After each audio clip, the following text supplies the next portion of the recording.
અમદાવાદ વિરમગામ શહેરમાં survey number 498 પૈકી 1 અને 2ની જમીનમાંથી પાછળ આવેલી સોસાયટી તરફ જવા માટે બનાવવામાં આવેલા વિવાદિત રસ્તાને લઈને ફરી વિવાદ સર્જાયો છે। હાઈકોર્ટના સ્ટે બાદ વિરમગામ મામલતદાર ચુસ્ત પોલીસ બંદોબસ્ત સાથે સ્થળ પર પહોંચ્યા હતા અને સર્વે નંબર 498માં આવેલા ત્રણેય વિવાદિત રસ્તા બંધ કરવાની કાર્યવાહી હાથ ધરવામાં આવી હતી। ખેડૂતોના આક્ષેપ મુજબ બિલ્ડર દ્વારા તેમની ખેતીની જમીનમાંથી ગેરકાયદેસર રીતે રસ્તો કાઢવામાં આવ્યો હતો। અગાઉ ખેડૂતો દ્વારા રસ્તો બંધ કરવામાં આવતા સોસાયટીના લોકો દ્વારા મામલતદાર કચેરી રજૂઆત કરવામાં આવી હતી। રજૂઆત બાદ મામલતદાર દ્વારા સ્થળ તપાસ કરી રસ્તો ખુલ્લો મુકાયો હતો અને ત્યારબાદ ઠક્કર જયંતિલાલ માણેકલાલ દ્વારા હાઈકોર્ટમાં અપીલ કરવામાં આવતા ખેડૂત પક્ષે સ્ટે મળ્યો હોવાનું સામે આવ્યું છે। હાઈકોર્ટના સ્ટે બાદ આજે મામલતદાર પોલીસ બંદોબસ્ત સાથે સ્થળ પર પહોંચ્યા હતા અને સર્વે નંબર 498માં આવેલા ત્રણેય વિવાદિત રસ્તા બંધ કરવાની કાર્યવાહી હાથ ધરી હતી। ખેડૂતોના આક્ષેપ છે કે અધિકારીઓ અને બિલ્ડરોની મિલીભગતથી ખેતીની જમીનમાંથી રસ્તો કાઢવામાં આવ્યો હતો। ખેડૂતો દ્વારા યોગ્ય ન્યાય અને ગેરકાયદેસર રસ્તા અંગે કાર્યવાહી કરવાની માંગ કરવામાં આવી છે।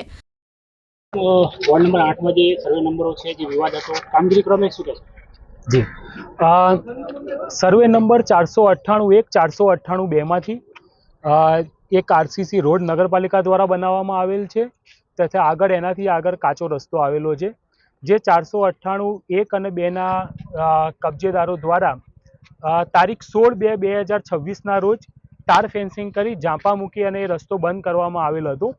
જે અન્વયે આગળની સોસાયટીના રહીશો તથા આગળના ખેતર માલિકો દ્વારા અમારી કચેરીમાં તારીખ 16/2/2026ના રોજ રસ્તો ખુલ્લો કરાવવા માટેની રજૂઆત કરતા અમારા દ્વારા તારીખ 16/2/2026ના રોજ પંચનામું કરી તારીખ 17/2/2026ના રોજ મામલતદાર કોર્ટ એક્ટ હેઠળ કેસ દાખલ કરી અને એક વચગાળાનો હુકમ જ્યાં સુધી આ કેસનો આખરી નિકાલ ના થાય, માપણી થઈ અને એનો નિકાલ ના થાય ત્યાં સુધી આ રસ્તો ખુલ્લો કરવા માટે અમારા ત્યાંથી વચગાળાનો હુકમ કરવામાં આવ્યો હતો।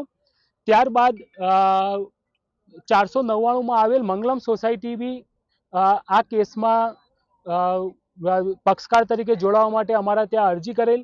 એમના કહેવા પ્રમાણે આ જે આરસીસીનો રોડ છે એમની સોસાયટી સુધી આવતો હતો અને એમની સોસાયટીના જવાના માર્ગ પર બી 498ના માલિકો દ્વારા ગેટ બનાવેલ હોય તે ગેટ ખોલાવવા માટે પક્ષકાર તરીકે એમને જોડી અને એમની રજૂઆત સાંભળી અને 30/6/2026ના રોજ એમનો રસ્તો ખુલ્લો કરવા માટે બી વચગાળાનો હુકમ કરવામાં આવેલો હતો।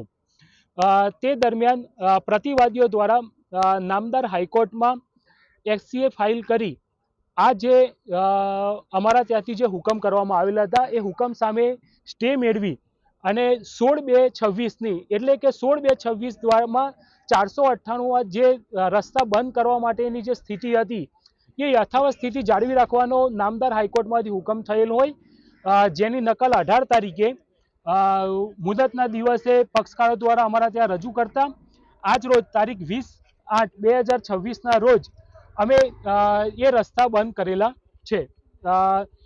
આજ રોજ અત્યારે હાલ અહીંયા વિવાદીઓ હાજર રહેલ નથી। પ્રતિવિવાદીઓમાંથી પ્રતિવાદી નંબર 3ના પુત્ર તથા પ્રતિવાદી નંબર 4ના ભત્રીજા અહીંયા રૂબરૂ હાજર છે। એમની હાજરીમાં રસ્તો બંધ કરવામાં આવેલ છે। જી, આજ રોજ અહીંયા માપણી કરવા માટે ડીએલઆરની ટીમ હાજર હતી પરંતુ પક્ષકારના પ્રતિવાદી નંબર 3 જયંતિભાઈ ઠક્કરના પુત્ર દ્વારા અત્રે જણાવવામાં આવેલ છે કે એઓના દ્વારા ઓલરેડી એમને માપણી કરાવી દીધેલી છે અને એ માપણી સીટ તેઓ સોમવાર સુધી પરંતુ અમે એમને મંગળવાર 25/8/2026 સુધીનો સમય આપ્યો છે। ત્યાં સુધી એ માપણી સીટ રજૂ કરશે તો એ માપણી સીટના આધાર ઉપર અમારા દ્વારા આગામી મુદત 14/9/2026ના રોજ હાઈકોર્ટમાં રજૂઆત કરવામાં આવશે। જયંતિલાલ માણેકલાલના પુત્ર તરીકે રાજેશકુમાર જયંતિલાલ ઠક્કર રાજુભાઈ 498 1 અને 2 વિવાદિત જમીન મામલે આજ રોજ મામલતદાર સાહેબ આવેલા 16/2/2026ના રોજ આ ઝાંપો બંધ કરેલો હતો અમારા તરફથી। ત્યારબાદ બિલ્ડરોના કહેવાથી એના એ દિવસે અમને સાંભળ્યા વગર એ લોકોએ તાત્કાલિક આવી પ્રાંત અને મામલતદારે ઝાંપો ખોલાવી અને જાપો ખોલાવેલ અને તે બાદ એ અમે હાઈકોર્ટ ગયેલ. હાઈકોર્ટમાં અમે અમારી જમીનની કાગળિયા મૂકેલ.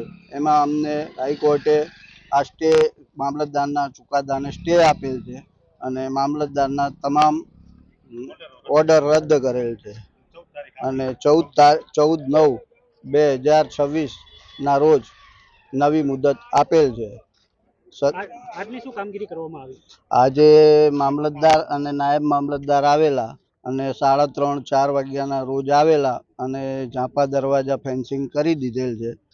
બરાબર, અમારો સત્યનો વિજય થયો છે. સત્ય પરાજિત હોઈ શકે નહીં. નસીબ ખાન મલેક, દિવ્યાંગ ન્યૂઝ, વિરમગામ, અમદાવાદ.